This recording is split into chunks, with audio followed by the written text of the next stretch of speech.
चलिए, तो बेसिकली हम क्या पढ़ रहे हैं? हम पढ़ रहे हैं सेमीकंडक्टर्स।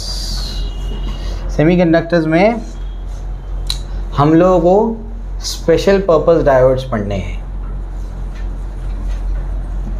स्पेशल पर्पस डायोड्स, तो जो आपके स्पेशल पर्पस डायोड्स हैं वो क्या है?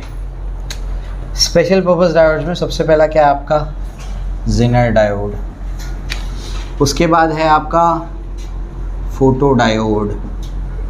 उसके बाद है आपका सोलार सेल।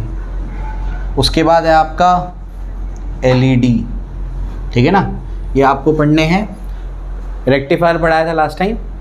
नहीं, रेक्टिफायर भी बताना है, मतलब रेक्टिफायर को भी बताता हूँ। ठीक है, चलिए आइए शुरू करते हैं। तो सबसे पहले ज़ेनर डायोड से शुरू करते हैं कि ज़ेनर डायोड क्या होता है और कहाँ पर कैसे काम करता है। कुछ ही पॉइंट्स आपको याद रखने हैं इसके। ज़ेनर डायोड जो है वो काम करता है as a voltage regulator. Zener diode as a voltage regulator. तो ज़ेनर डायोड जो है वोल्टेज रेगुलेटर के काम में आता है। वोल्टेज रेगुलेटर मतलब वोल्टेज को ज़्यादा बढ़ने नहीं देता, समझे? वोल्टेज ज़्यादा बढ़ गया तो ये अपने में से करंट को फ्लो करा के क्या करता है? वोल्टेज को ड्रॉप करवा लेता है। मैं आपको मतलब समझाता हूँ उसका। ज़ेनर डायोड सबसे पहले रिवर्स बायस मोड में यूज़ होता है। Reverse bias. रिवर्स बायस यानी क्या? P को नेगेटिव टर्मिनल लगाएंगे, N को पॉजिटिव टर्मिनल लगाएंगे। ठीक है ना?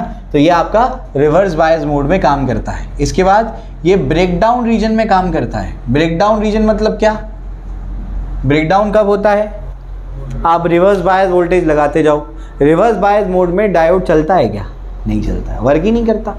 इंसुलेटर के ऐसा काम करता है। कब तक? जब तक रिवर्स बायस वोल्टेज ना आ जाए। समझे? क्लियर हो गया? ब्रेकडाउन वोल्टेज कहते हैं एक्चुअली इसको, जब तक ब्रेकडाउन वोल्टेज ना आ जाए। जब ब्रेकडाउन वोल्टेज आ जाएगा तो फ़ौरन से क्या हो जाएगा? ये बहुत ज़्यादा करंट को फ्लो करवा देगा। समझे? कौन? Zener diode. लेकिन ज़ेनर डायोड जो है, जनरल डायोड भी ऐसे ही काम करता है, लेकिन जो जनरल डायोड होता है वो बहुत ज़्यादा जब करंट फ्लो होता है तो वो जल जाता है, जल जाता है। लेकिन जो आपका ज़ेनर डायोड होता है ये इस तरीके से डिज़ाइन किया जाता है कि ये बहुत ज़्यादा करंट फ्लो करवाने पे जलता नहीं है। समझे? क्लियर हो गया? तो इसका कंस्ट्रक्शन कुछ इस तरीके से होता है, क्योंकि जो नॉर्मल डायोड है और जो ज़ेनर डायोड है दोनों में जो ब्रेकडाउन होता है ना, दोनों का रीज़न अलग अलग है। एक होता है एवलांचे ब्रेकडाउन, एक होता है ज़ेनर ब्रेकडाउन। तो वो ब्रेकडाउन अलग अलग है, उससे हमको क्या लेना देना है? हमको सिर्फ ये याद रखना है कि रिवर्स बायस मोड में ये काम करता है और उसके बाद ये कहाँ पर वर्क करेगा? जब ब्रेकडाउन आ जाएगा, मतलब जब बहुत ज़्यादा रिवर्स बायस मोड में करंट फ्लो होगा, लेकिन ज़्यादा करंट फ्लो होने के बावजूद ये जलता नहीं है। बस ये याद रखना है। ठीक है? क्लियर हो गया? चलो भाई, इसके बाद जो है, इसके बाद आगे बढ़ते हैं। आगे क्या है देखो, यहाँ पर होता क्या है? यहाँ पर होता ये है कि हम क्या करते हैं ना, हम एक रेजिस्टेंस यहाँ पर लेते हैं। रेजिस्टेंस बोल दो, रजिस्टर बोल दो, एक ही बात। ठीक है ना? तो इस तरीके से हमारे पास एक डायोड है। ये ज़ेनर डायोड का क्या है? सिंबल है। ज़ेनर डायोड का क्या है? ये सिंबल है। तो इस तरीके से हमारे पास एक ज़ेनर डायोड है और हमने यहाँ पर क्या लगा दिया है? एक फ्लक्चुएटिंग डीसी वोल्टेज लगा दिया, जो 8 वोल्ट से लेके 16 वोल्ट तक क्या करता है? वेरी कर सकता है। और यहाँ पर मैंने क्या कर दिया? कोई रजिस्टर लगा दिया। क्या लगा दिया? रजिस्टर लगा दिया। ठीक है ना? अब क्या, ये जो आपका डीसी वोल्टेज आ रहा है, ये डीसी वोल्टेज में होता क्या है? ये डीसी वोल्टेज में ये होता है कि यहाँ पर 8 वोल्ट नहीं आ रहा है या 16 वोल्ट नहीं आ रहा है। कैसे आ रहा है? कभी 8 आ रहा है, कभी 10 आ रहा है, कभी 12 आ रहा है, कभी 16 आ रहा है, कभी 15 आ रहा है। मतलब कैसा वोल्टेज है? फ्लक्चुएटिंग वोल्टेज है। अब जब फ्लक्चुएटिंग वोल्टेज है तो आगे जो हमारा डिवाइस लगा होगा यहाँ पर, उस डिवाइस, जो भी डिवाइस होता है ना, उसको इलेक्ट्रॉनिक्स में कहते हैं लोड रजिस्टर। क्या बोलते हैं इसको? लोड रजिस्टर, जहाँ पर पावर कंज्यूम होता है। समझे? जैसे एग्जांपल के तौर पे आपने अपने घर में चार्जर लगाया, तो आपके चार्जर के लिए लोड रजिस्टर कौन है? आपका मोबाइल, क्योंकि पावर कौन कंज्यूम कर रहा है? मोबाइल। तो जो भी डिवाइस पावर कंज्यूम करेगा उसको क्या बोलेंगे? लोड रजिस्टर बोलते हैं। समझे? क्लियर हो गया? अब क्या, तो हमको यहाँ पर डीसी सप्लाई मिला है और यहाँ पर जो है, अगर मैं ये डायोड नहीं लगाऊंगा, ज़ेनर डायोड, तो पूरा का पूरा वोल्टेज किसको मिलेगा? Load register. अब लोड रजिस्टर में कुछ भी हो सकता है, मेरा टीवी, मेरा फ्रिज, मेरा लैपटॉप, कुछ भी हो सकता है, कोई भी चीज़ हो सकती है।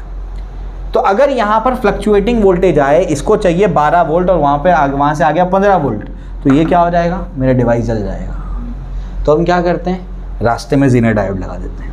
अब ये ज़ीनर डायोड करता क्या है वो मैं आपको बताता हूँ। ज़ीनर डायोड जो है ये रिवर्स ब्रेकडाउन रीजन में या ब्रेकडाउन रीजन में क्या करता है, वर्क करता है। अब होता क्या है यहाँ पर, मुझे बताओ कि अगर इसका ब्रेकडाउन वोल्टेज है फॉर एग्जांपल 7 वोल्ट, कितना है 7 वोल्ट, अगर इसका ब्रेकडाउन वोल्टेज कितना है 7 वोल्ट, तो 7 वोल्ट से पहले ये कंडक्ट करेगा क्या। इमेजिन करो डायोड लगाए, रिवर्स बायस में वोल्टेज बढ़ाते जाओ बढ़ाते जाओ बढ़ाते जाओ, तो क्या होगा, जब तक ब्रेकडाउन वोल्टेज नहीं आता तब तक डायोड चलता नहीं है, वर्क नहीं करता, करंट फ्लो नहीं कराता। तो इसका कितना वोल्टेज है 7 वोल्ट। समझ आ रहा है क्या बोल रहा हूँ मैं। तो जब तक 7 वोल्ट पे नहीं आ जाएगा तब तक क्या करेगा वो, तब तक यहाँ पर वो अपने में करंट फ्लो नहीं कराएगा। समझा, क्लियर हो गया। चलो भाई अब क्या, या फिर मैं इसको ऐसे करता हूँ, इसका कितना रखे थे अपन ने वोल्टेज, कितना चाहिए इसको, फॉर एग्जाम्पल 10 वोल्ट, कितना चाहिए 10 वोल्ट, और यहाँ पर इसका जो वोल्टेज है वो मैंने कितना कर दिया, वो भी मैंने यहाँ पर क्या कर दिया 10 वोल्ट कर दिया, ठीक है ना, कितना कर दिया 10 वोल्ट, ठीक है ना। अब क्या हो जाता है यहाँ पर, या इसको ऐसे करो कि 11 वोल्ट कर दिया मैंने। अब क्या होता है समझो, ये जो ज़ीनर डायोड है इसका जो वोल्टेज है ब्रेकडाउन वोल्टेज वो कितना है 11, मतलब अगर आप 11 वोल्ट इस पे लगाएंगे तब ये वर्क करेगा, 11 से कम लगाएंगे वर्क नहीं करेगा, 11 से ज़्यादा पे तो वर्क करेगा ही करेगा। हो क्या रहा होगा पता है ना, डिप्लीशन लेयर बढ़ती जा रही बढ़ती जा रही बढ़ती जा रही, और कहाँ पहुँच जाता होगा वो, आयनाइजेशन पोटेंशियल पे। इलेक्ट्रिक फील्ड इतनी स्ट्रांग होती है कि वो इलेक्ट्रॉन होल्स को खींच लेती होगी, ठीक है ना। अब क्या, हमारे डिवाइस को चाहिए 11 वोल्ट, समझा, क्लियर हो गया।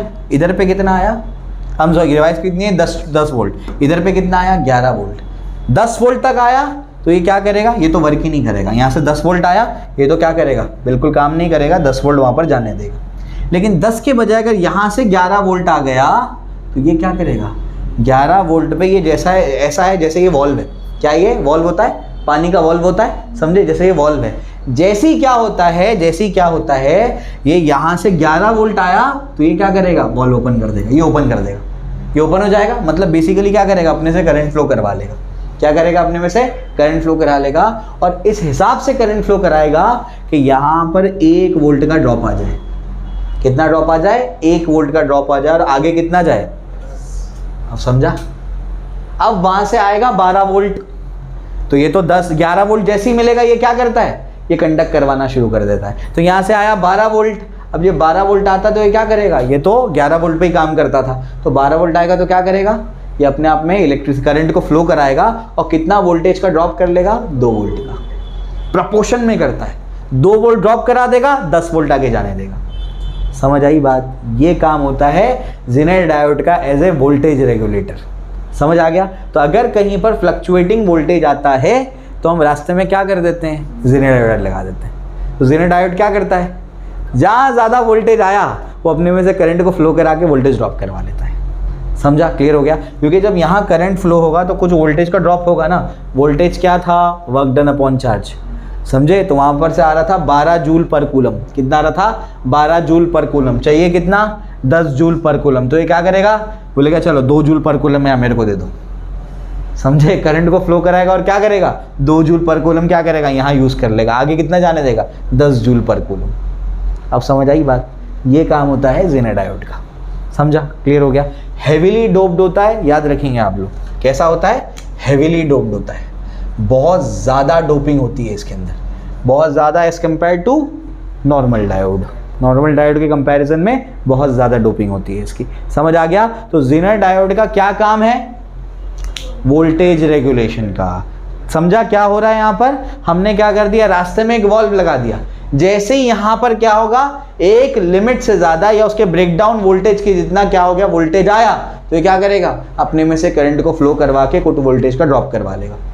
समझा, और जितना रिक्वायर्ड है उतना आगे जाने देगा। समझा, क्लियर हो गया। तो आप बोलेंगे तो वोल्टेज स्टेबलाइजर भी तो होता है ना, फ्रिज पे लगा होता है, पता है। फ्रिजेस पे अक्सर क्या होता है, फ्रिजेस के लिए, टीवी के लिए क्या लगाया होता है, वोल्टेज स्टेबलाइजर्स लगे होते हैं। तो वोल्टेज स्टेबलाइजर नहीं था क्या हमारे पास, था हमारे पास वोल्टेज स्टेबलाइजर भी। तो डायोड की लाने की क्या ज़रूरत है, उसकी ज़रूरत ये है कि ये बहुत सस्ते होते हैं। ये बनते कितने में पता है, 5 से 10 रुपये में। समझे, 5 से 10 रुपये कॉस्टिंग है। हज़ारों रुपये में बेचते हैं उसको, वो एक अलग बात है, लेकिन इसकी कॉस्टिंग क्या है? 5 से 10 रुपये, इतनी कॉस्टिंग है इसकी। समझा? पैकिंग वैकिंग करके क्या करते हैं? हज़ारों रुपये में बेच देते हैं उसको, हज़ारों रुपये में बिकते हैं ये सारी चीज़ें। समझ आई बात? ठीक है ना? चलो भाई, तो वोल्टेज रेगुलेशन का काम है किसका? ज़ीनर डायोड का। सिंबल मैं आपको बता चुका हूँ कि सिंबल क्या है। सिंबल इसका नॉर्मल डायोड से थोड़ा सा डिफरेंट है। यहाँ पर ये ऐसे लगता है, यहाँ पर ये क्या है? जेड है ना, क्योंकि ज़ीनर डायोड है ना, तो इस वजह से ऐसे क्या बन जाता है? जेड बन जाता है। ये इसका सिंबल है, हम लोग को पता है ये पी है और ये क्या है? एन है। समझा? और यहाँ पर आपको ध्यान भी रखना है कौन से मोड में चलता है? रिवर्स बायस मोड में चलता है। सिवाय एलईडी के कोई भी फॉरवर्ड बायस में नहीं चलता। सब क्या चलते हैं? रिवर्स बायस में चलते हैं। चलो भाई, ये भी अपने को समझा है और मैं इसको रब कर देता हूँ। आगे बढ़ते हैं। आगे क्या है? इसके बाद जो है आपका फोटो डायोड। फोटो डायोड क्या होता है बताओ जल्दी से। फोटो डायोड बोलो भाई, फोटो डायोड क्या होता है? फोटो डायोड लाइट के बेसिस पे चलता है, वही होता है पीएन जंक्शन डायोड। और कैसे चलता है? रिवर्स बायस मोड में। कैसे चलता है? रिवर्स बायस मोड में चलता है। यहाँ पर क्या करेंगे? वही कहानी, यहाँ पर P, यहाँ पर आपका क्या है? N है, और यहाँ पर आपने क्या कर दिया? नेगेटिव टर्मिनल, यहाँ पर पॉजिटिव टर्मिनल। फोटो डायोड में आप क्या करते हैं? यहाँ पर आप लोग को पता है क्या है? होल्स और इलेक्ट्रॉन्स है। क्या है? होल्स और इलेक्ट्रॉन्स है। आपने यहाँ पर लाइट को इंसिडेंट कराया, लाइट आकर के क्या करेगा? फोटोन लाएगा, फोटोन ला करके क्या करेगा? एनर्जी देगा। एनर्जी मिलने से क्या होगा? इलेक्ट्रॉन होल्स अलग अलग हो जाएंगे और यहाँ पर ये दौड़ पड़ेंगे, उससे क्या होगा? करंट फ्लो हो जाएगा। ये आपका फोटो डायोड है। उसके बाद आपका क्या है? Solar cell. क्या है? Solar cell. तो सोलार सेल भी बिल्कुल ऐसे ही काम करता है, लेकिन काम ऐसे ही करता है, लेकिन उसमें फ़र्क क्या है? सबसे इंपॉर्टेंट फ़र्क उसके कंस्ट्रक्शन का है। बहुत डेलिकेट भी होता है और साथ ही साथ में महंगा कंस्ट्रक्शन होता है उसका। दूसरी बात, वो चलता है सनलाइट पे। किस पे चलता है? सनलाइट पे। तीसरी बात, उसमें बायसिंग की ज़रूरत नहीं होती। सनलाइट इंसिडेंट करवाओ, करंट फ्लो करवाना शुरू कर देगा। समझा? क्लियर हो गया? चलो, तो सोलार सेल में क्या होता है? कुछ इस तरीके से ये ऐसे होता है डब्बा, उसमें ये आपका जंक्शन है और ऊपर क्या है आपका? ऊपर आपका N है और नीचे क्या है आपका? P है। ठीक है, और इसको सिर्फ क्या करते हैं? यहाँ पर वायर से सिर्फ रजिस्टर से कनेक्ट कर। रजिस्टर मतलब लोड रजिस्टर। लोड रजिस्टर मतलब क्या? कोई भी डिवाइस।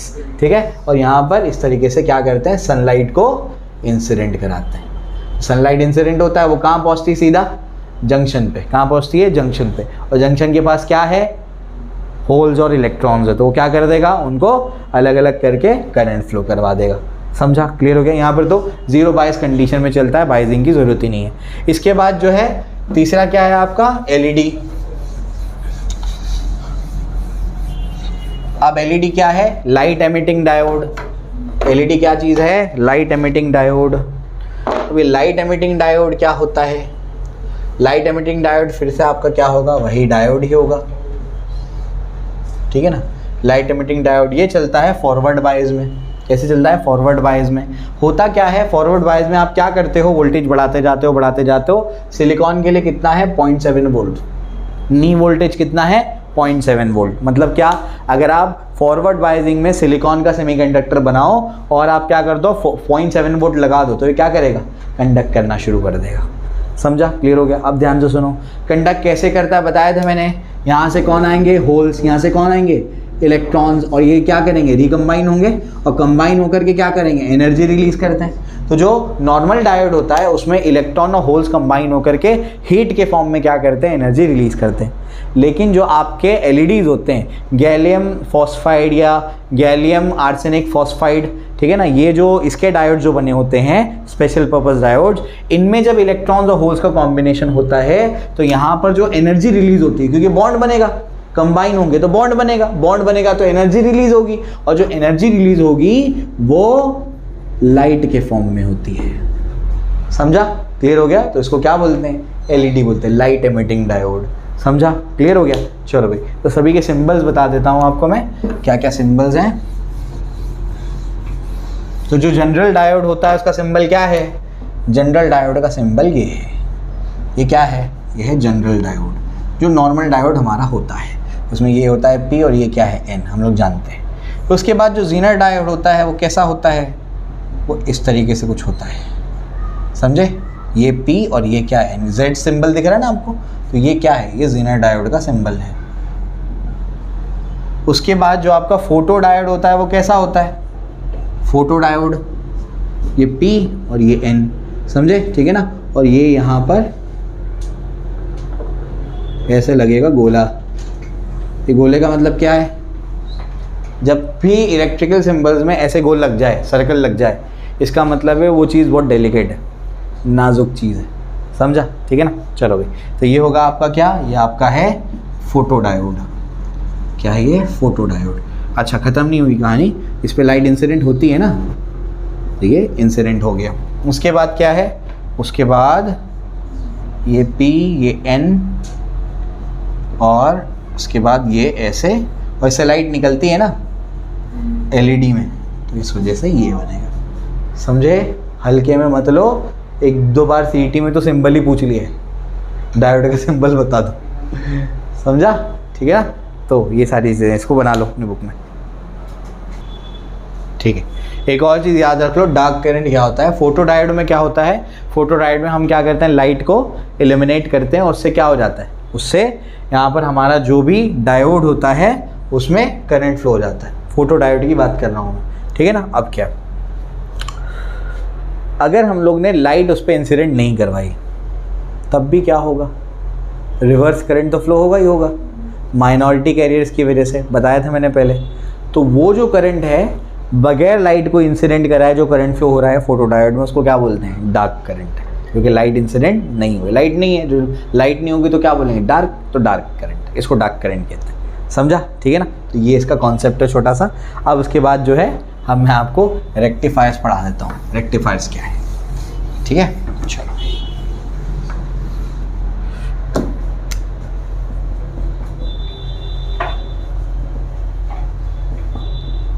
रेक्टिफायर्स क्या होते हैं। रेक्टिफायर बेसिकली नाम से ही समझ में आता है, किसी चीज़ को रेक्टिफाई करेंगे। किस चीज़ को रेक्टिफाई करेंगे, तो इस बात को समझ लो कि जो आपके इलेक्ट्रिकल डिवाइसेस है वो AC पे चलते हैं, लेकिन जो इलेक्ट्रॉनिक डिवाइसेस हैं वो AC पे नहीं चलते। इलेक्ट्रॉनिक डिवाइसेस यानी क्या, जो डायोड, ट्रांजिस्टर, ये सबसे बने, यानी सेमीकंडक्टिंग मटेरियल से बने हुए, वो AC पर यानी ऑल्टरनेटिंग करंट पे नहीं चलते। फ़ैन तो इलेक्ट्रिकल डिवाइस है, इंडक्टर, कैपेसिटर, ये सब लगा उसके अंदर, तो ये ऑल्टरनेटिंग करंट पे चल जाता है। लेकिन आपका मोबाइल फ़ोन, आपका लैपटॉप, ये सब क्या है, इलेक्ट्रॉनिक डिवाइसेस है। तो इलेक्ट्रॉनिक डिवाइसेस AC पे नहीं चलते, वो DC पे चलते हैं। तो ऐसे तो सब डब्बा हो गए, कोई मतलब ही नहीं होगा ना, जब वो चार्ज ही नहीं होगा, चलेगा ही नहीं, तो क्या मतलब। तो हम लोग क्या करते हैं, हम लोग हमारे चार्जर्स में लगा देते हैं ट्रांसफार्मर्स या रेक्टिफायर के लो, आप रेक्टिफायर्स लगा देते हैं। क्या लगा देते हैं, रेक्टिफायर। और रेक्टिफायर क्या करेगा, किसी चीज़ को रेक्टिफाई करेगा। किसको रेक्टिफाई करेगा, AC को DC में कन्वर्ट करेगा, समझा। तो अगर आप चार्जर अपना ओपन करके देखेंगे तो उसमें क्या होता है, छोटा सा रेक्टिफायर लगा हुआ होता है। वो रेक्टिफायर क्या करता है, AC को DC में कन्वर्ट करता है, समझा, ठीक है ना। तो रेक्टिफायर्स क्या करते हैं, AC को क्या करते हैं, DC में कन्वर्ट करते हैं, क्योंकि जो इलेक्ट्रॉनिक डिवाइसेस होते हैं वो DC पे चलते हैं, AC पे नहीं चलते। तो रेक्टिफायर बच्चों 2 टाइप के होते हैं, एक होता है हाफ वेव रेक्टिफायर और एक होता है फुल वेव रेक्टिफायर। तो हम लोग को 2 टाइप के रेक्टिफायर पढ़ने, एक हाफ वेव रेक्टिफायर, एक फुल वेव रेक्टिफायर। नाम से ही समझ आ रहा है, एक आधी वेव को रेक्टिफाई करेगा और एक फुल वेव को रेक्टिफाई करेगा, ठीक है ना। चलो, अब इसके बाद जो है आगे बढ़ते हैं। आगे क्या है, एक एक करके अभी अपने को समझना है कि हाफ वेव रेक्टिफायर क्या होता है और फुल वेव रेक्टिफायर क्या होता है, ठीक है ना। तो सबसे पहले हम लोग देखेंगे अभी हाफ वेव रेक्टिफायर। तो हाफ वेव रेक्टिफायर जो होता है हमारा, वो कैसे वर्क करता है मैं आपको वो समझाता हूँ। सबसे पहले इसके जो आपका सर्किट होगा उसमें कुछ इस तरीके से उसका डिज़ाइन होगा। ये ट्रांसफार्मर लगा दिया हमने, जो हमने EMI में पढ़ा था। ये क्या बना दिया मैंने, 2 लाइंस। क्या है 2 लाइंस, ये बोलो, सोलेनॉइड। 2 लाइंस रे बाबा, ये क्या है, 2 लाइंस, ये क्या है, अरे कैपेसिटर। वाह वाह, कैपेसिटर, वाह, इतनी बड़ी बड़ी लाइन है। ये कौन सा कैपेसिटर पढ़ाया तुमको मैंने, ये दो लाइंस बेसिकली क्या बताती हैं? ये दो लाइंस आपको बताती हैं कि जो आपके वायर हैं वो आयरन कोर पे बंधे हुए हैं, वो आयरन कोर को रिप्रेजेंट करते हैं, समझे? वो उसके लिए दो लाइंस। ठीक, तो आपने लगा दिया एक डायोड। ये क्या है बच्चों? ये आपका है एसी सप्लाई। क्या है? AC supply. ये जो आपका एसी सप्लाई है यानी ऑल्टरनेटिंग करंट सप्लाई है, उसका अगर हम लोग ग्राफ बनाएंगे तो ग्राफ कुछ इस तरीके से बनेगा। यहाँ पर आपका वोल्टेज है और करंट भी हो सकता है, और यहाँ पर आपका टाइम है। तो हम लोग जानते ही ऑल्टरनेटिंग करंट का ग्राफ इस तरीके से होता है। ठीक है ना? क्लियर हो गया? चलो अब क्या, तो आपका जो करंट है या जो आपका वोल्टेज है वो इस तरीके से क्या कर रहा है? वेरी कर रहा है। अब इसी के साथ में अपने को क्या करना है? रेक्टिफायर से के पास होने के बाद उसका ग्राफ बनाना है। वो आपको बताता हूँ। अब समझने की कोशिश करो कि हो क्या रहा है। ध्यान से सुनो मैं क्या बोल रहा हूँ। जो आपका ऑल्टरनेटिंग करंट होता है वो एक बार क्या करेगा? इस टर्मिनल को पॉजिटिव रखेगा, उसी टाइम पे इस टर्मिनल को नेगेटिव रखेगा, और कुछ सेकेंड से भी कम टाइम में क्या करेगा? पोलैरिटी चेंज कर लेगा। भूल गए तुम लोग एसी में क्या बताता हूँ मैं? इलेक्ट्रॉन क्या करता है? एक बार ऐसे चलते हैं, एक बार ऐसे चलते हैं। मतलब क्या? पोलैरिटी चेंज होती जाती है। जब इलेक्ट्रॉन ऐसे जाएंगे तो करंट ऐसे फ्लो होगा, जब इलेक्ट्रॉन ऐसे जाएंगे तो करंट क्या होगा? ऐसे फ्लो होगा। इलेक्ट्रॉन ऐसे जाएंगे तो करंट ऐसे फ्लो होगा। इसका मतलब क्या? करंट के फ्लो का डायरेक्शन चेंज होता है। कहाँ पर? ऑल्टरनेटिंग करंट में। दिमाग में बैठ जाएगा, बस ध्यान से सुनो। तो इनिशियली ये पॉजिटिव टर्मिनल था, ये नेगेटिव टर्मिनल था। हम लोग जानते हैं ये पॉजिटिव है और ये क्या है? नेगेटिव है। पी टाइप, एन टाइप, ये हम लोग जानते हैं। तो जब ये पॉजिटिव टर्मिनल था तो पी टाइप किसको कनेक्टेड है? पॉजिटिव को। एन टाइप किसको कनेक्टेड है? नेगेटिव को। समझ आता है? ठीक है ना? यहाँ पर मैंने रास्ते में क्या लगा दिया है? Load register. लोड रजिस्टर मतलब मेरा कोई भी डिवाइस, कुछ भी हो सकता है। ठीक है ना? चलो, तो अब क्या, जिस इंस्टेंट पे मैंने क्या कर दिया, इसको ऑन किया, तो ये पॉजिटिव था, पी पॉजिटिव को कनेक्टेड है, एन नेगेटिव को कनेक्टेड है। कौन सा बायस? Forward bias. अगर ये फॉरवर्ड बायस हो गया तो इसका मतलब क्या है? इसका मतलब ये है कि ये कंडक्ट करेगा। इसका मतलब अगर ये ऐसे आया है आधे साइकिल में, ऐसे आया है, तो यहाँ पर भी क्या बनेगा? ऐसे ही बनेगा। क्यों? अरे भाई ये तो फॉरवर्ड बायस में है ना। अभी फॉरवर्ड बायस में वो क्या करता है? कंडक्ट करता है। क्या करता है? कंडक्ट करता है। कंडक्टर कैसा बिहेव करता है? ठीक। कब तक? आधे साइकिल में। कब तक? आधे साइकिल में। अब क्या होता है? अब ये ऐसे यहां तक आ चुका, अब क्या करेगा? अब रिवर्स जाएगा। जब रिवर्स जाएगा तो ये पोलैरिटी चेंज हो जाएगी ना, ये नेगेटिव बन जाएगा, ये पॉजिटिव बन जाएगा। जब ये नेगेटिव ये पॉजिटिव हो जाएगा तो ये कौन सा बाइजिंग हो गया बताओ अभी? अब हमारा डायोड लग गया। देखो, पी को नेगेटिव, एन को पॉजिटिव। इसका मतलब क्या? अब हो गया ये रिवर्स बायस। अब अगर ये रिवर्स बायस में आ गया, इसका मतलब क्या? ये कंडक्ट नहीं करेगा।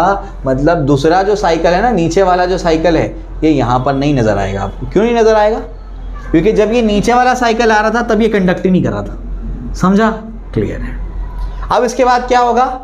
अगला साइकिल आएगा। अब क्या बनाएगा? इसको पॉजिटिव, इसको क्या बना देगा? अब क्या होगा? कंडक्ट करेगा, फॉरवर्ड बायस। इसका मतलब ये क्या करेगा? देखो, अब कंडक्ट करेगा। फिर दूसरा साइकिल आएगा तो ये क्या हो जाएगा? नेगेटिव। ये क्या हो जाएगा? पॉजिटिव। अब क्या होगा? ये हो जाएगा रिवर्स बायस। रिवर्स बायस में ये इसको कंडक्ट नहीं करेगा, फिर उसको आगे जाके फिर कंडक्ट करेगा, फिर कंडक्ट नहीं करेगा। करंट का डायरेक्शन पहले क्या था? Positive negative, positive negative, positive negative. अब करंट का डायरेक्शन क्या है? Positive positive positive. सिर्फ यही तो फ्लो हो रहा है, पॉजिटिव डायरेक्शन में तो फ्लो हो रहा है, नेगेटिव वाला तो कट ऑफ कर देता है वो। तो जो करंट वो करंट जो सिर्फ एक डायरेक्शन में फ्लो होता है उसको क्या बोलते हैं? Direct current. डायरेक्ट करंट सिर्फ ये नहीं होता है, इसी को डायरेक्ट करंट नहीं बोलते हैं। ये बताया था एसी में भी मैंने। डीसी बेसिकली वो करंट होता है जो एक ही डायरेक्शन में फ्लो करता है। ये क्या है? ये तो स्पेशल केस है जिसमें मैग्नीट्यूड भी कांस्टेंट है और डायरेक्शन भी कांस्टेंट है। समझ आ गया? वरना डीसी की एक्चुअल कंडीशन क्या है? डायरेक्शन कांस्टेंट है। यहाँ तो मैग्नीट्यूड वेरी कर रहा है, हर सेकंड मैग्नीट्यूड वेरी कर रहा है। डीसी की एक्चुअल कंडीशन क्या है? डायरेक्शन कांस्टेंट होना चाहिए। एक ही डायरेक्शन में जो फ्लो करे वो क्या है? डायरेक्ट करंट है। समझा? ये तो बहुत ही स्पेशल केस है ये। समझे? ठीक है ना? चलो भाई, तो ये अपने को समझ में आ गया। तो रेक्टिफायर ने क्या कर दिया? आधी वेव को रेक्टिफाई कर दिया। पूरी वेव थी तो उसमें से इसको तो काट दिया, तो क्या कर दिया, आधी वेव का रेक्टिफिकेशन, इस वजह से इसको क्या बोलेंगे, हाफ वेव रेक्टिफायर। समझ आई बात, क्लियर हो गया, एकदम आसान है, ठीक है, लेकिन कोई काम का नहीं है, बकवास है। क्यों क्यों, क्या करने का तुमको, लैपटॉप को बंद चालू ये चाहते हो तुम, हाँ, कि चार्जर कैसे चले तुम्हारा, चार्ज हो फिर रुक जाए, फिर चार्ज हो फिर रुक जाए, ऐसा तो नहीं चाहते, समझे। तो बस बेसिक मैकेनिज्म समझाने के लिए तुमको दिया गया है। फुल वेव रेक्टिफायर काम का है, ये तो बकवास है ना, कोई काम का है क्या, ये कोई काम का ही नहीं है। तो समझे, डिवाइस बंद चालू होगा इससे, तो समझ आई बात। AC से भले DC में कन्वर्ट कर लिया, लेकिन कोई काम का नहीं है, ठीक है ना। चलो तो ये हो गया। चलिए अब जो है हम लोग क्या करेंगे, फुल वेव रेक्टिफायर पे चलेंगे। Full wave rectifier, full wave rectifier में देखो हाफ वेव में कितने डायोड लगाए थे, एक डायोड। फुल वेव रेक्टिफायर में 2 डायोड्स लगाएंगे। कितने डायोड्स लगाएंगे, 2 डायोड्स, ये P और ये N, ठीक है ना, क्लियर हो गया। तो फुल वेव रेक्टिफायर में हमने क्या कर दिया निशात, 2 डायोड लगा दिए, ठीक है ना। अब क्या होगा, अब फुल वेव रेक्टिफायर की कहानी देखते हैं। इसको जो है, हाँ, इसको वैसे ही रहने देता हूँ ताकि कंपैरेटिव स्टडी हो जाए, है ना। AC सप्लाई वही है तो वैसे ही करंट भेजेगा। अब इसका मैकेनिज्म समझना है कि ये यहाँ पर क्या करता है अभी, समझे, डायोड यानी हाफ वेव रेक्टिफायर से पास होने के बाद क्या होता है। तो अब यहाँ पर ये ऐसा नहीं है, ये यहाँ पर इसको ज्वाइन किया, ये यहाँ पर ये एरो क्या बताता है, नंबर ऑफ टर्न्स को वेरी करने के लिए होता है वो, ठीक है। और यहाँ पर जो है आप लगाते हैं अपना लोड रजिस्टर, ये पॉइंट को A बोल दो और ये पॉइंट को B बोल दो।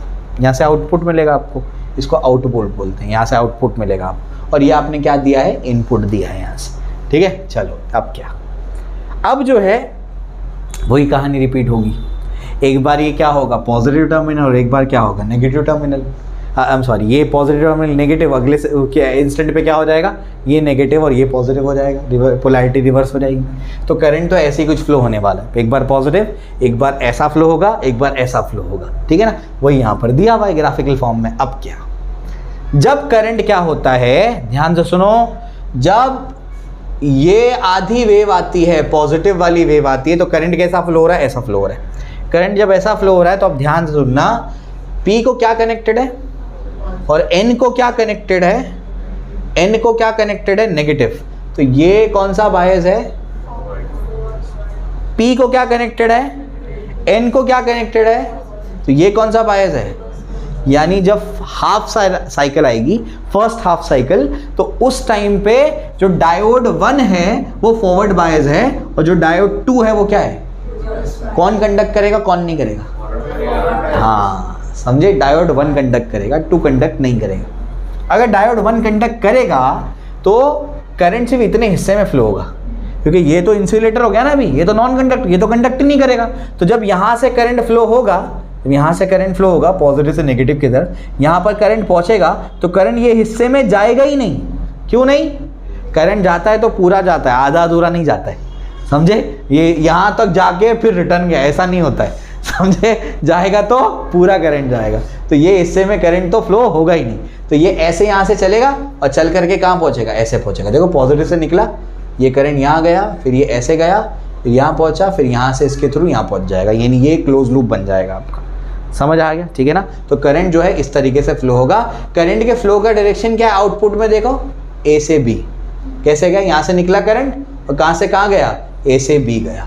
कौन से साइकिल में, ये वाले साइकिल में कैसे गया, A से B गया। ध्यान रखना डायरेक्शन क्या है, आउटपुट में A से B, हाफ साइकिल में।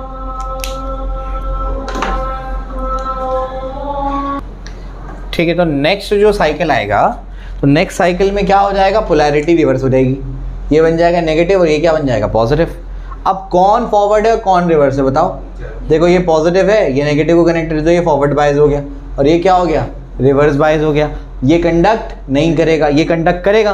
करंट कैसा फ्लो होगा, पॉजिटिव से नेगेटिव की तरफ, पॉजिटिव से नेगेटिव की तरफ, पॉजिटिव टर्मिनल से नेगेटिव टर्मिनल की तरफ। समझा, क्लियर हो गया। करंट के फ्लो का डायरेक्शन देखो, ये वाले लूप में कहाँ से जा रहा है, आउटपुट की तरफ, A से B। पहले भी कहाँ से कहाँ जा रहा था, ए से बी। अब भी करंट कैसे जा रहा है? ए से बी। तो जब ए से बी करंट जाता है तो ये बनता है, तो अब भी ए से बी जा रहा है तो यही तो बनेगा, क्योंकि करंट तो ए से बी जा रहा है, तो करंट का डायरेक्शन तो ए से बी है। समझे? अब उसके बाद फिर अब क्या होगा? D1 क्या होगा? डायोड 1 क्या होगा? फॉरवर्ड बायस, ये होगा रिवर्स बायस। फिर से क्या होगा? ए से बी, फिर ये फॉरवर्ड बायस, वो रिवर्स बायस, फिर से क्या होगा? ए से बी। वो करंट जो एक ही डायरेक्शन में फ्लो होता है उसको क्या बोलते हैं? Direct current. समझ आ गया? उसको क्या बोलते हैं? Direct current. तो ये जो अपना करंट है ये क्या है? Direct current. समझा? अब क्या, ध्यान से सुनो, ये आधी वेव को रेक्टिफाई कर रहा है कि पूरी वेव को? पूरी वेव को। क्या इसको ये कट ऑफ करता है? नहीं, इसको सही करके पॉजिटिव में ले आता है। समझा? तो इसी वजह से इसका नाम क्या है? Full wave rectifier. पूरी वेव को रेक्टिफाई करता है, कट नहीं करता है वेव को। समझा? क्लियर हो गया? तो इस तरीके से ये आपका रेक्टिफायर काम करता है। समझ आई बात? ठीक है ना? चलो, तो ये आपको मैंने समझा दिया है। अब इसके बाद जो है मुझे आपको थोड़ा सा ट्रांजिस्टर के बारे में समझाना है। ठीक है, आइए। चलिए, तो अब हम लोग ट्रांजिस्टर को देख लेते हैं।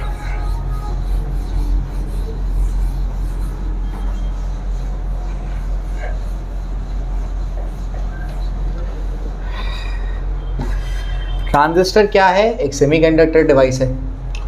इसमें होता क्या है?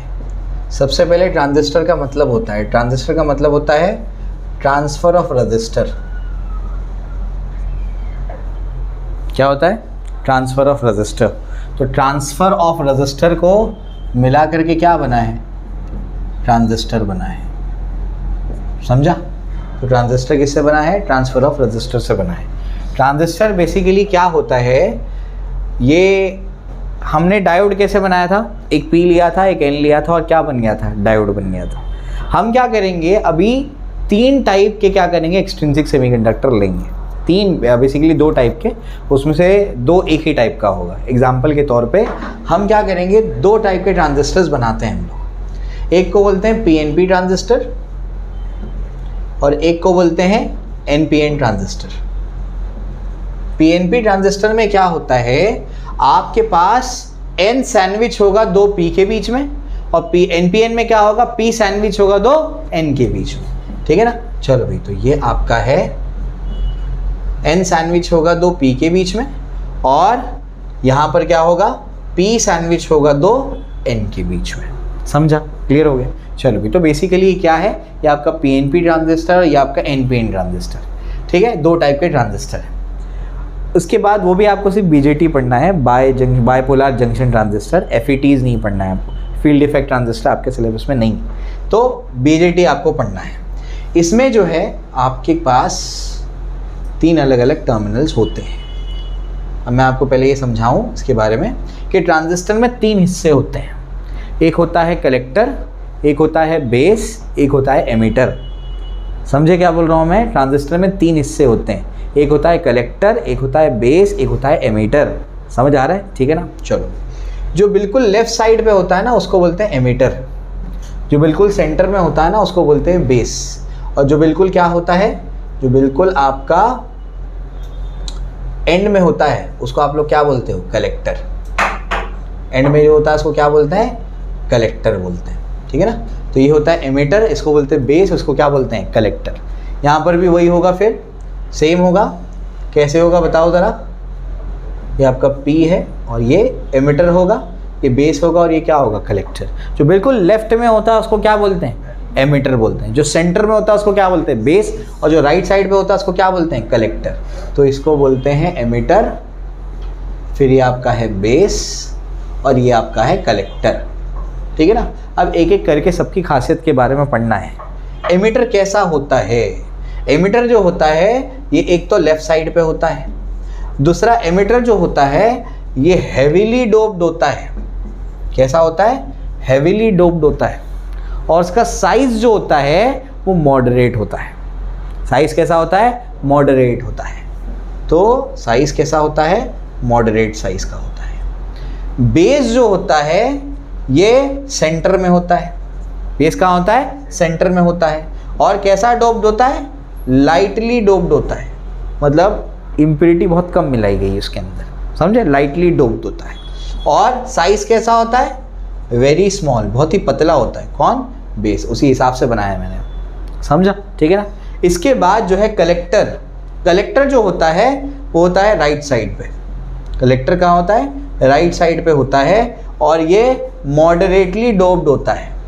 कैसा डोप्ड होता है? मॉडरेटली डोप्ड होता है, और उसका साइज सबसे ज़्यादा होता है, लार्ज साइज होता है तीनों के कंपैरिजन में, या दोनों के कंपैरिजन में लार्ज साइज होता है। ठीक है।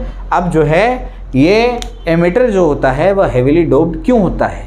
क्योंकि वो एमिट करेगा, क्योंकि वो एमिटर है। एमिट करने के लिए क्या एमिट करेगा? चार्ज एमिट करेगा, तो चार्ज उसके पास होने चाहिए, इसी वजह से हेवीली डोप्ड होता है। याद रखने में आसानी होगी उससे। एमिटर क्या करेगा? पार्टिकल्स को एमिट करेगा। ठीक है, यहाँ से यहाँ जाएंगे पार्टिकल्स, आगे जाएंगे, तो एमिट करने के लिए पार्टिकल्स को एमिट करने के लिए पार्टिकल्स होने तो चाहिए। होएंगे कहाँ से आएंगे? डोपिंग से आएंगे। समझा? तो जब हैवी डोपिंग करेंगे तो क्या होगा? पार्टिकल ज़्यादा होंगे, और पार्टिकल ज़्यादा होंगे तो क्या होगा? ये पार्टिकल्स को एमिट करेगा। समझे? क्लियर हो गया? उसके बाद बेस क्या होता है? लाइटली डोप्ड होता है। बेस क्या होता है? लाइटली डोप्ड होता है, बहुत ज़्यादा उसमें डोपिंग नहीं होती है। कलेक्टर का साइज सबसे ज़्यादा, क्योंकि वो चार्जेस को कलेक्ट करेगा। जो कलेक्ट करेगा उसके बाद जगह होनी चाहिए, इस वजह से कलेक्टर का साइज सबसे ज़्यादा होता है। समझा? क्लियर हो गया? ऐसे याद रखने में थोड़ी सी आसानी होगी। ठीक है, क्लियर हो गया? चलो भाई, तो अब जो है आपके पास दो टाइप के ट्रांजिस्टर है, उसमें आपके तीन पार्ट्स होते हैं, एमिटर होता है, बेस होता है, कलेक्टर होता है। समझ में आ गया? ठीक। इसके बाद जो है आप ट्रांजिस्टर को अलग अलग मोड में यूज़ कर सकते हैं। अलग अलग mode, CE mode, CB mode और आपका CC मोड। CE मोड मतलब क्या?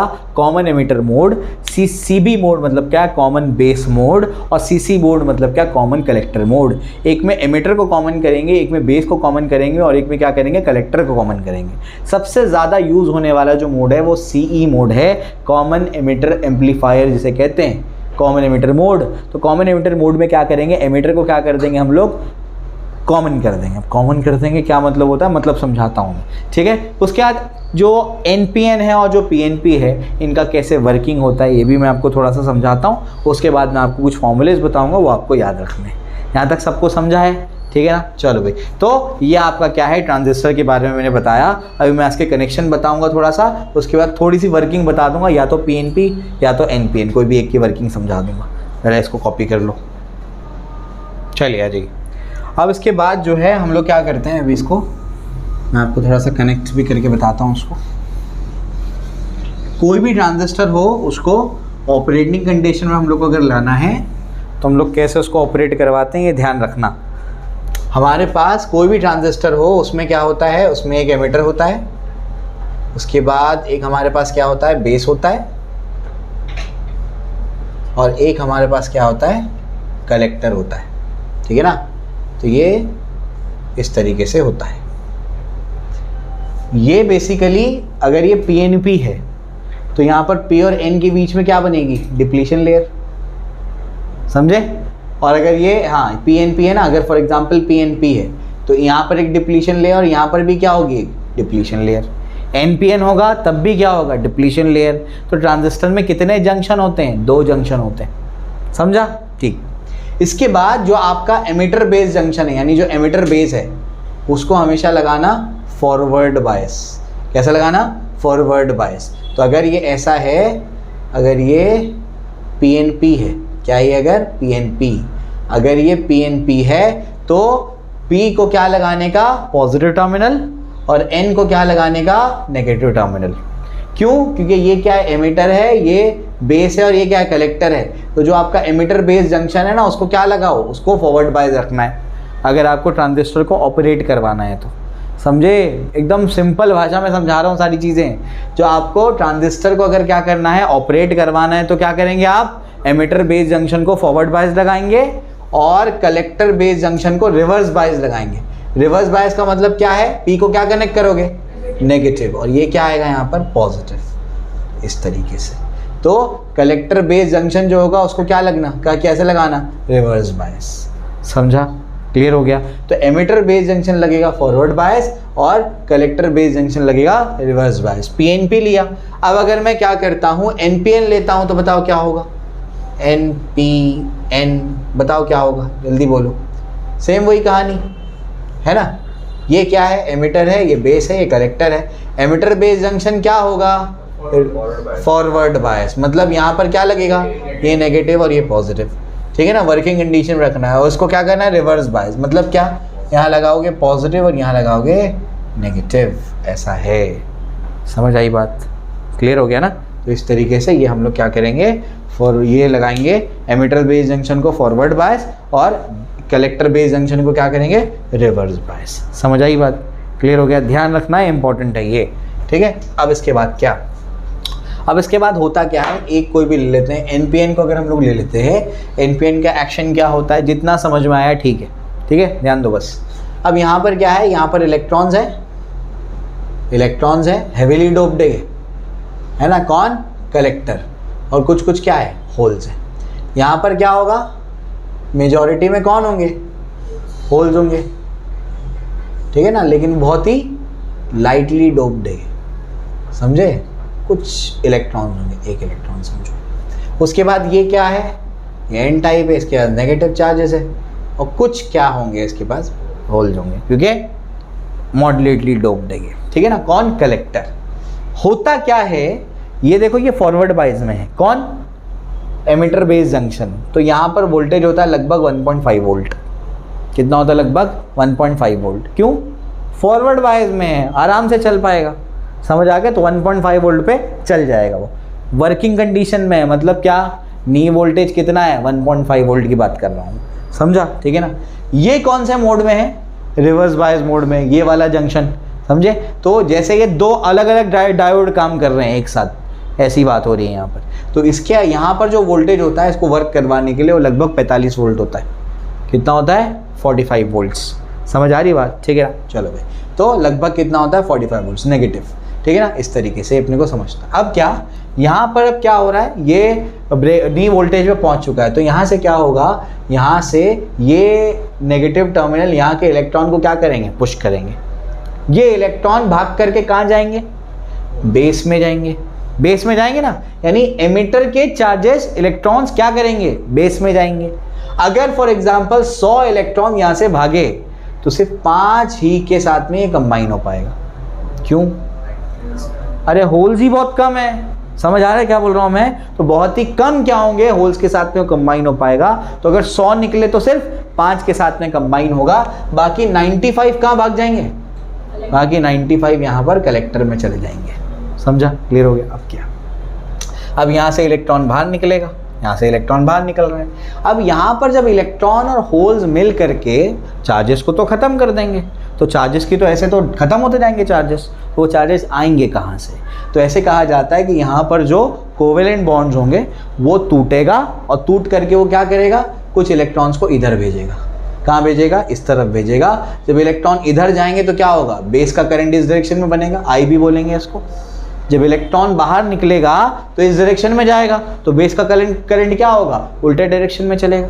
समझ आ रहा है। तो यहाँ से क्या होगा, वो जो इलेक्ट्रॉन और होल की कमी आ रही है वो कैसे पूरी होगी, यहाँ पर कुछ क्या होंगे, कोवेलेंट बॉन्ड टूटेंगे, और क्या होगा, इलेक्ट्रॉन कहाँ जाएगा, ये इधर पे जाएगा। समझे, इधर पे जाएगा, इलेक्ट्रॉन इधर आएगा, तो करंट का डायरेक्शन क्या होगा, उससे उल्टा। समझे, क्लियर हो गया। अब जो इलेक्ट्रॉन इधर आया है, तो इलेक्ट्रॉन किधर भागेगा, इसके इधर पे तो जा नहीं सकता। क्यों, ये नेगेटिव टर्मिनल है, इलेक्ट्रॉन पे भी नेगेटिव चार्ज है, तो क्या होगा, एक दूसरे को रिपल करेंगे। तो इलेक्ट्रॉन किधर जाएगा, इधर जाएगा, पॉजिटिव टर्मिनल पे जाएगा, ये पॉजिटिव टर्मिनल पे जाएगा। जब इलेक्ट्रॉन इधर आएगा तो ये इसका बैटरी का नेगेटिव टर्मिनल क्या करेगा, एक इलेक्ट्रॉन इधर भेज करके इलेक्ट्रॉन की कंपनसेशन पूरी कर देगा। क्योंकि यहाँ से इलेक्ट्रॉन निकल के वहाँ गए थे ना, तो यहाँ पे इलेक्ट्रॉन की कमी आ गई। चार्जेस को तो उतना ही रखना है, charge can never be created not destroyed. समझे, neither be created not destroyed, तो ना क्रिएट हो सकते हैं ना डिस्ट्रॉय हो सकते हैं। अगर ये मिल जा रहे हैं तो चार्जेस तो कम हो जाएंगे, ऐसे तो चार्ज कम हो जाएंगे तो करंट ही नहीं फ्लो होगा। समझ आ गया, अपने को तो ट्रांजिस्टर को वर्क करवाना है। तो यहाँ से एक बॉन्ड टूटेगा, इलेक्ट्रॉन इधर जाएगा, इलेक्ट्रॉन इधर जाने का इधर जा नहीं सकता, तो इलेक्ट्रॉन इधर भागेगा। इलेक्ट्रॉन जब इधर भागेगा पॉजिटिव टर्मिनल पे, तो यहाँ से नेगेटिव टर्मिनल क्या करेगा, एक इलेक्ट्रॉन भेजेगा, और वो कहाँ जाएगा, एमिटर में। जब इलेक्ट्रॉन इधर जाएगा तो करंट तो ऐसे फ्लो होगा, IE बोलेंगे उसको।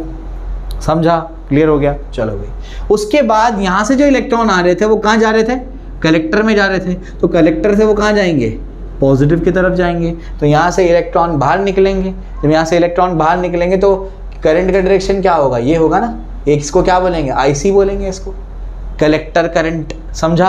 अब अगर आप गौर से देखेंगे इस जंक्शन पे, तो यहाँ से आ क्या रहा है बताओ ज़रा, आई, और कौन सी चीज़ में बट रहा है वो, IC और IB, यानी जो आपका IE होता है वो होता है IC प्लस IB। जो एमीटर का करंट होता है वो कलेक्टर का करंट और बेस के करंट को मिला करके होता है। समझा। एक बार फिर बताता हूँ। हो क्या रहा है, आपके पास क्या है, NPN ट्रांजिस्टर है। कोई भी एक का एक्शन समझ लिया तो दूसरे का सिमिलर है, एक को समझ लेते हैं। हमारे पास क्या है, NPN ट्रांजिस्टर है। N क्या है, एमिटर क्या है, आपके पास हेवीली डोप्ड है, आपके पास बेस क्या है, लाइटली डोप्ड है, और आपके पास कलेक्टर क्या है, मॉडरेटली डोप्ड है। हेवीली डोप्ड होने की वजह से क्या होगा, यहाँ पर तो आप 1.5 वोल्ट का क्या है, फॉरवर्ड वोल्टेज मैंने लगा दिया, नी वोल्टेज लगाने से क्या होगा, ये इलेक्ट्रॉन इधर भागेंगे। क्यों, क्योंकि नेगेटिव टर्मिनल क्या करेगा, उनको पुश करेगा, तो इलेक्ट्रॉन उधर जाएंगे। इलेक्ट्रॉन बेस में जैसे ही एंटर करेंगे, तो अगर 100 इलेक्ट्रॉन एंटर किए तो उसमें से 5 ही क्या करेंगे, होल्स के साथ में रिकम्बाइन हो जाएंगे। ठीक है ना। तो ऐसे तो इलेक्ट्रॉन होल पेयर की कमी आ गई, समझ आ गया। तो फौरन से क्या होगा, बेस में कोवेलेंट बॉन्ड टूटेगा, इलेक्ट्रॉन और होल का पैर बन जाएगा। इलेक्ट्रॉन होल का पैर बनेगा तो यहाँ पर कौन आ जाएगा, होल वहाँ क्रिएट हो गया, इलेक्ट्रॉन को यहाँ भेज देगा। वो इलेक्ट्रॉन यहाँ भेजेगा तो बेस करंट उल्टे डायरेक्शन में जाएगा। समझा। अब ये इलेक्ट्रॉन जब यहाँ पर आया, अब उसके बाद दो रास्ते, वो यहाँ जा सकता है क्या, नहीं जा सकता। क्यों नहीं जा सकता, नेगेटिव टर्मिनल है, तो किधर जाएगा, पॉजिटिव की तरफ जाएगा। समझा। तो वो इलेक्ट्रॉन यहाँ से टूट करके निकल करके इधर जाएगा, और जब ये इधर के पॉजिटिव पे पहुंचेगा तो यहाँ से नेगेटिव की तरफ से क्या निकलेगा, वो इलेक्ट्रॉन निकलेगा, और इलेक्ट्रॉन इसके अंदर एंटर कर जाएगा। समझा। तो यहाँ से इलेक्ट्रॉन की कमी आई, उसको कंपनसेट कर लिया। अब ये तो 5 इलेक्ट्रॉन की बात हो गई, होल भी बन गए, इलेक्ट्रॉन भी आ गए, यहाँ पर भी इलेक्ट्रॉन आ गए। आगे बात करते हैं, 95 जो इलेक्ट्रॉन्स गए थे, वो इलेक्ट्रॉन किधर भागेंगे, कलेक्टर में। कलेक्टर से कहाँ जाएंगे, वायर में। जब इलेक्ट्रॉन इधर निकलेंगे तो करंट क्या होगा, उल्टा। और ऐसे क्या करता है आपका ट्रांजिस्टर, वर्क करता है। अब इसको एम्पलीफायर के लिए कैसे करते हैं, ऑसिलेटर के लिए कैसे करते हैं, वो सब नहीं करना है अपने को क्या करना है, अपने को इसके फॉर्मूलेज याद रखने हैं कि हम लोग को अगर करंट गेन निकालना है तो कौन सी दो चीज़ों का रेशियो निकालना पड़ेगा, अल्फ़ा निकालना है तो उसका फॉर्मूला क्या है, वो सब मैं आपको बता देता हूँ। क्लियर हो गया। क्योंकि वो सारी चीज़ें क्या है, थ्योरेटिकल है। कैसे एम्पलीफायर के तौर पे इस्तेमाल कर लिया, ऑसिलेटर के तौर पे कैसे इस्तेमाल करते हैं, ट्रांजिस्टर एज स्विच क्या होता है, कैसे यूज़ कर सकते हैं ट्रांजिस्टर को स्विच के जैसा, वो सब थ्योरेटिकल बातें हैं। अब मैं वो बताऊंगा जो आपको न्यूमेरिकल में काम आएगा। यहाँ तक समझा, ट्रांजिस्टर समझा, एक्शन समझ आया, चलो ओके ठीक है। तो ये इसके सिंबल्स हैं, NPN और PNP का, उसको देख लो। क्या बनाना है, सबसे पहले T बना दो, फिर 2 एंटीना बना दो, T बना दो, 2 एंटीना बना दो। सर्कल क्यों बना हुआ है, क्योंकि वो डेलिकेट है। अब ध्यान रखना, अगर NPN है तो P से करंट निकलता है ना, P से पॉजिटिव से नेगेटिव की तरफ, इस वजह से P से एरो निकलता हुआ दिखाना।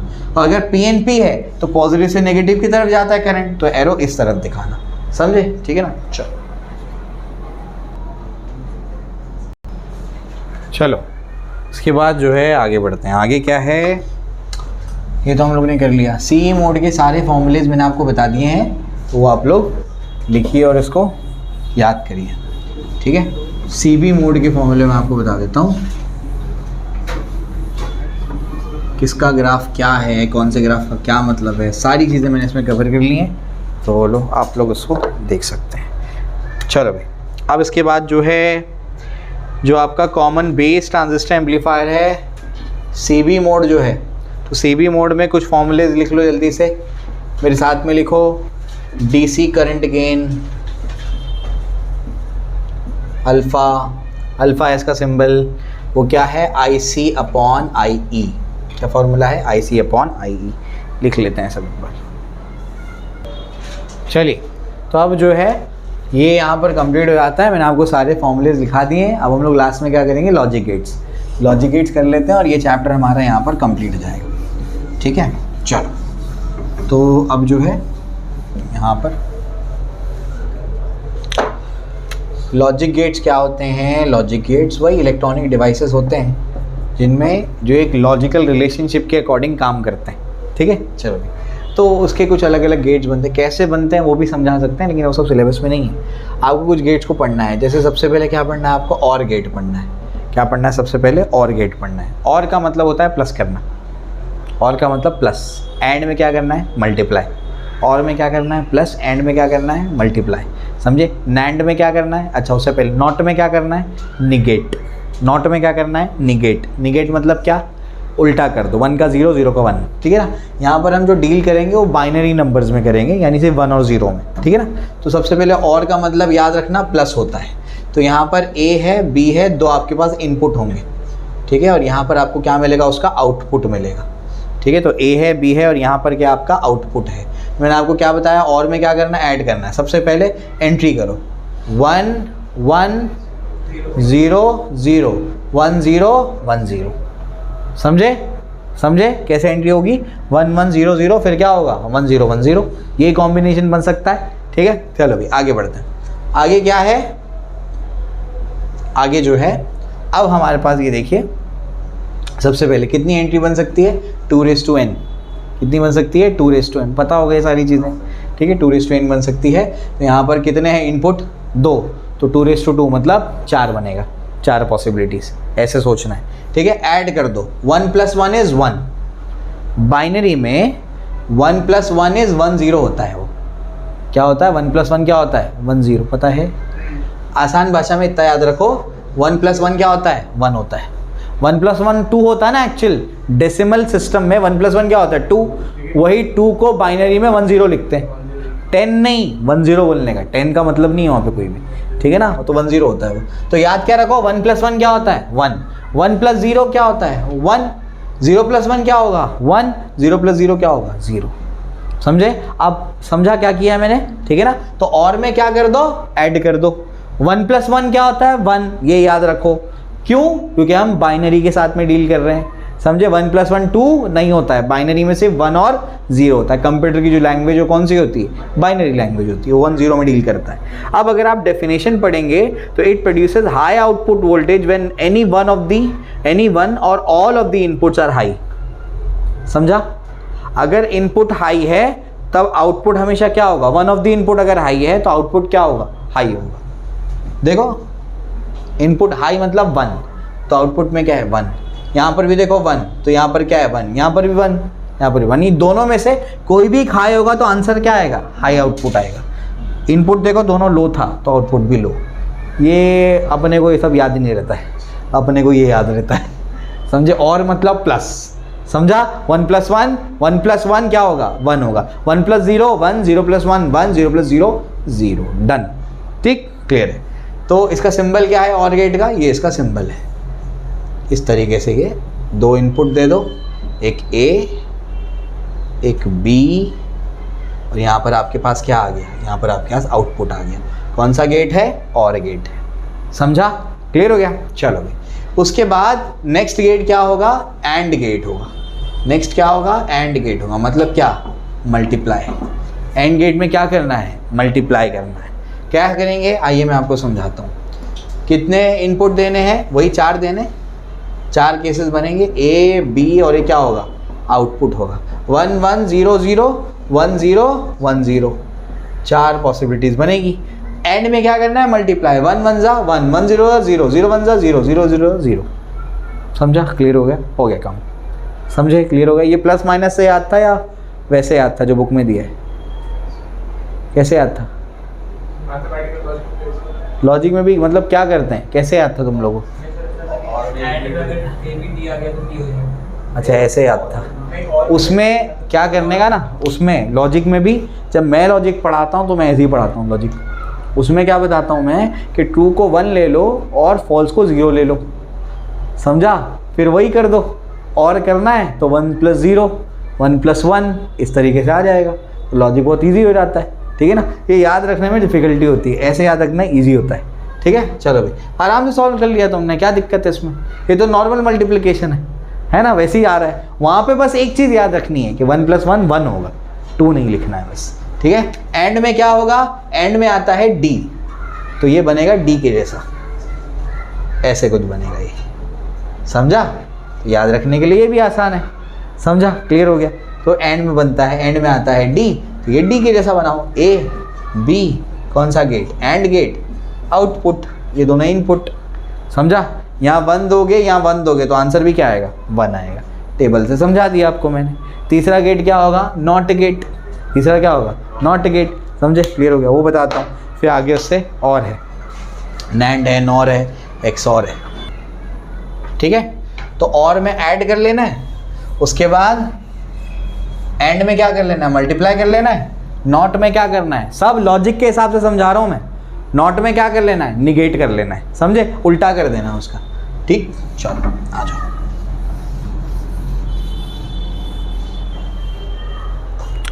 तो तीसरा हमारा क्या होगा? तीसरा हमारा होगा नॉट गेट। क्या होगा? Not gate. तो नॉट गेट क्या है? तो नॉट गेट जो होता है वो बेसिकली क्या है? इसमें होगा निगेशन। ये आपने पढ़ा है ना, निगेशन। तो इसका ये सिंबल इस तरीके से होता है। यहाँ पर एक इनपुट होगा, आपने बनाया ट्राइंगल, एक में तो और है वो आप लोग याद रखेंगे, और उसके बाद एंड में डी आ रहा है तो डी से याद रखेंगे। नॉट में आता है ट्राइंगल, NOT, टी से ट्राइंगल, तो यहाँ पर भी ट्राइंगल, और आगे एक बबल लगा दो, ट्राइंगल बबल, याद हो गया, ठीक? तो ये कौन सा गेट है? ये नॉट गेट है। एक इनपुट एक आउटपुट, समझे? इनपुट में कितना जा रहा है? 1 जा रहा है, तो 2⁻1 यानी कितनी एंट्री जाएगी? 2 एंट्रीज जाएगी। यानी यहाँ पर जाएगा A, फिर आपके जाएगा B, और उसके बाद क्या जाएगा? आउटपुट, ठीक है ना? आगे कहानी बोलो। 1 0, B तो जाएगा ही नहीं, क्यों? क्योंकि एक ही इनपुट है, तो 1 का क्या हो जाएगा? 0, 0 क्या हो जाएगा? 1 हो गया। उल्टा कर दो, समझा? ठीक है ना? चलो ये भी हो गया। इसके बाद क्या है? इसके बाद होगा आपका नॉर गेट। क्या होगा? NOR gate. अब नॉर गेट क्या होता है? नॉर गेट है NOT plus OR gate. NOR gate क्या होता है? नॉट प्लस और गेट होता है, इसको नॉर गेट कहते हैं, समझे? तो इसमें ये N और ये OR, तो नॉर गेट, ठीक है ना? चलो भाई, कैसे बनेगा? और कैसे बनता है?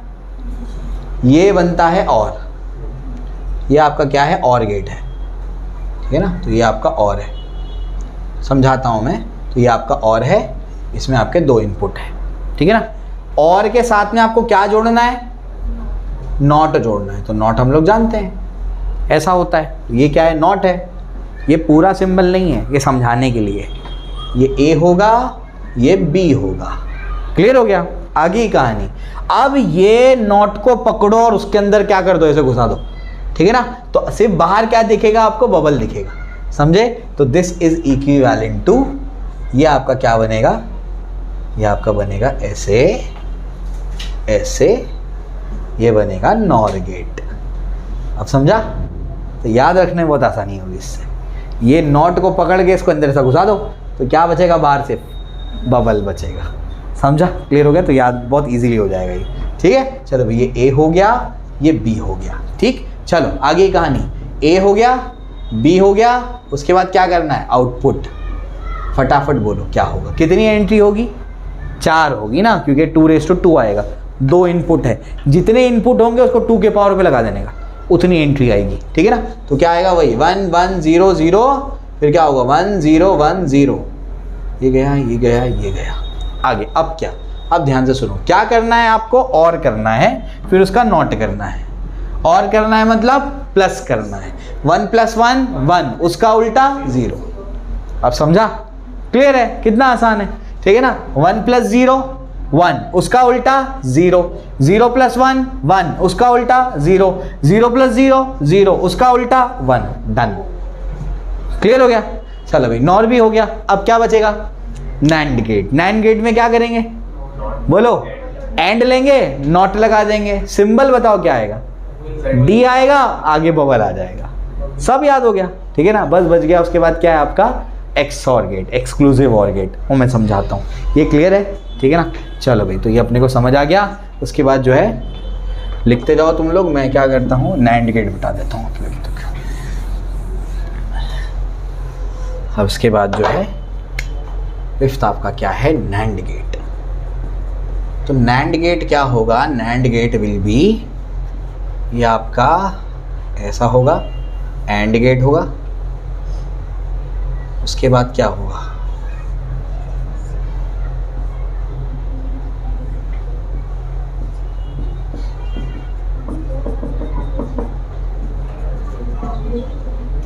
ऐसा होगा, ठीक है। तो ये एंड और ये नॉर, ठीक है ना। चलो भाई, तो इसका सिंबल बनेगा ऐसे, एंड ये दो इनपुट में आ जाएगा ए और बी, वही जाएगा आउटपुट, ठीक है ना। आप बताओ यहाँ पर ट्रुथ टेबल कैसे बनेगा? क्या ट्रुथ टेबल बोलते हैं ना इसको, बोलो ट्रुथ टेबल कैसे बनेगा, जल्दी बोलो, जल्दी बोलो। 1 1 0 0, फिर 1 0 1 0, आगे की कहानी बोलो। क्या होगा? नाइन गेट है तो मल्टीप्लाई करो, 1 1 जा 1, उल्टा कर दो 0, 1 0 जा 0, उल्टा कर दो 1, 0 1 जा 0, उल्टा कर दो 1, 0 0 जा 0, उल्टा कर दो 1। समझा? क्लियर हुआ? अरे 0 0 जा 0, उल्टा कर दो क्या आएगा 1, ठीक है। चलो भाई, तो 9 गेट भी आ गया। अब आखिर में क्या बच गया? ये सिंबल समझा? ठीक है, ये आपको याद रखना है, ठीक। चलो, इसके बाद क्या बचा आपका? XOR gate, exclusive or gate. तो एक्सऑर गेट बताता हूँ मैं आपको।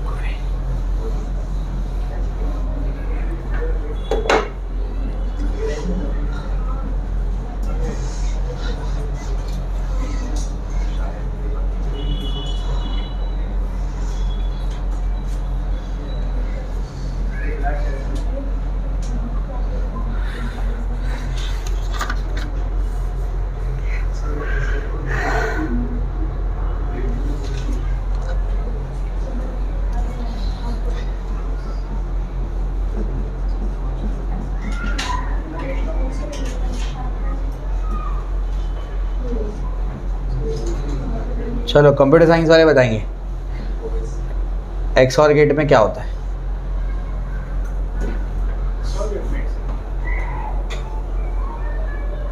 क्या होता है एक्सऑर गेट में? क्या होता है? तो ये लॉजिक में ऐसा कुछ तो पढ़ते नहीं हो तुम।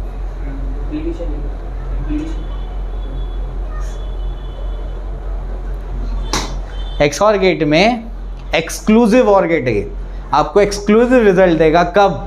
जब दोनों इनपुट डिफरेंट लेवल पे होंगे, और जब मतलब जब दोनों इनपुट डिफरेंट है तभी हाई आउटपुट आएगा, वरना नहीं आएगा। 1 1 दोनों सेम है, 0 आएगा। 0 0 सेम है, 0 आएगा। 1 0 डिफरेंट है, 1 आएगा। 0 1 डिफरेंट है, 1 आएगा। समझा? क्लियर हो गया? तो ये लॉजिकली हम क्या करते हैं, हमारे सर्किट को समझाने की कोशिश करते हैं। इसका सिंबल बता देता हूँ एक्सक्लूसिव ऑर के लिए, y = a + b, ये ऐसा है। समझा? यहाँ पर सेमीकंडक्टर ख़त्म। क्लियर हो गया?